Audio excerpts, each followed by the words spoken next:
You don't hear the sirens at first. What you hear is your own heartbeat. It's 3:17 a.m.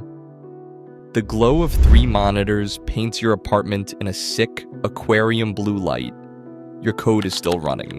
The numbers are still moving. The transfer is still processing. And somewhere, in a building you've never seen, alarms are beginning to scream. You always thought if this moment came, you'd feel powerful, but instead you feel cold.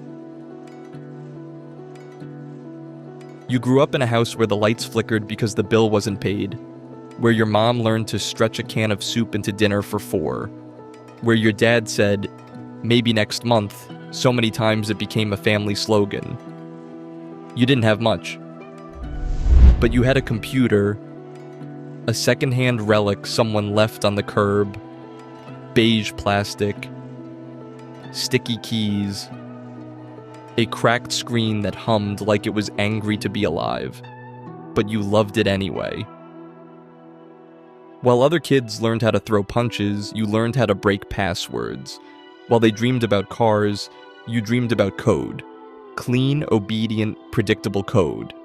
And code didn't lie to you. Code didn't promise next month. So by 16, you were better than your teachers. By 18, you were skipping college lectures to freelance online, fixing bugs, finding vulnerabilities, quietly slipping through digital cracks just to prove you could. And at time, you told yourself you weren't a criminal, you were just curious.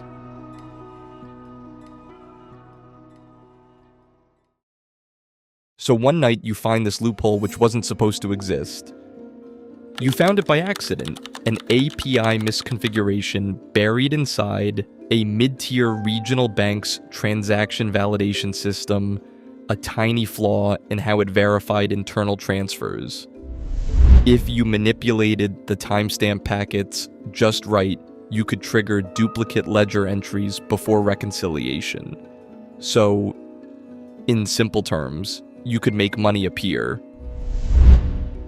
At first, you tried a small test, $500. You held your breath for 48 hours, nothing. No freeze, no call, no knock at the door. So you tried $5,000, still nothing. And at this point, you told yourself you were just testing the system. If they were competent, they'd catch it. But they didn't. And that's when the idea stopped being technical and started being personal. Your mom's overdue mortgage notice was sitting on the kitchen table last Sunday, red letters, final warning. You stared at it like it was daring you. So one night you decide to do a really big transfer. You routed the exploit through 6 shell corporations you built over months, bounced traffic through Eastern Europe, Southeast Asia, a dusty server farm in Nevada. You automated the duplication loop, $12.4 million. And it hit the holding accounts in under 90 seconds. You watched the numbers populate. And for a moment, you felt invincible.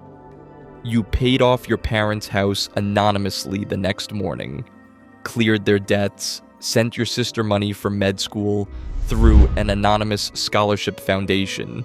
But you didn't tell them. You wanted to see their faces when the weight lifted and they didn't know why. You told yourself this wasn't greed, it was justice, a correction. Banks steal every day, you just stole better. It took the bank 36 hours to notice. It took the FBI 6 more to trace the anomaly patterns. You underestimated one thing. Ego. You'd used your signature compression trick in the exploit. A tiny flourish in the packet sequencing. A fingerprint. You were proud of that trick. So were they. When the headline broke, you were eating cereal. Unprecedented digital heist. $12 million vanishes. You laughed, then you saw the words, authorities working with federal cybercrime units. Your stomach dropped. You opened a secure forum, your username was trending. Someone had connected the dots. Someone had posted your old handle from a coding competition 5 years ago. And then, your face, a photo from a college hackathon. You stared at yourself on the screen like you were already a ghost. The knock came that night, not at your door, at your parents'. You watched it unfold through a neighbor's shaky live stream, 2 dark SUVs, jackets with 3 yellow letters, FBI. Your mother looked confused, your father looked small. You'd wanted to save them, but instead you dragged them into the spotlight. You wiped your apartment in under 10 minutes. Drive smashed, router fried, SIM card snapped, but you had a go bag ready because part of you always knew this day could come, so you left through the fire escape and you didn't look back. Within 24 hours, you were officially on the FBI's Cyber Most Wanted list, your name underneath the word fugitive. But there's something surreal about seeing your own face framed like a trophy. News anchors called you a mastermind, a digital phantom, possibly tied to international crime syndicates. You were sitting in a motel off the interstate, eating vending machine peanuts, wondering how it all spiraled so fast. This wasn't supposed to happen. You were smarter than this, weren't you? But the money was still there, hidden, layered through crypto wallets and offshore accounts. You could disappear. New passport, new country, new name. So you started researching extradition treaties, and that's when the message came through one of your dormant, encrypted channels. I can make this go away. No name, just a proposal. A private security contractor with government ties. They didn't want you in cuffs. They wanted your brain. Work for us. Find weaknesses before enemies do. It sounded clean, almost heroic. But you understood the subtext. You wouldn't be fixing systems. You'd be breaking them. Just with permission. So you'd trade a prison cell for a leash. So while you hesitated on this deal, the manhunt intensified. They froze accounts tied to your shell companies, interviewed your high school teachers, dug through your childhood like archaeologists of shame. Your parents stopped answering unknown numbers. Your sister's scholarship was under review. Your gift was becoming poison. You tried to justify it. It's just money. But you knew better. Money isn't numbers. It's attention. And you just lit a flare in the sky. So you decided to meet the contractor in an underground parking garage 2 states away. He doesn't threaten you. He doesn't need to.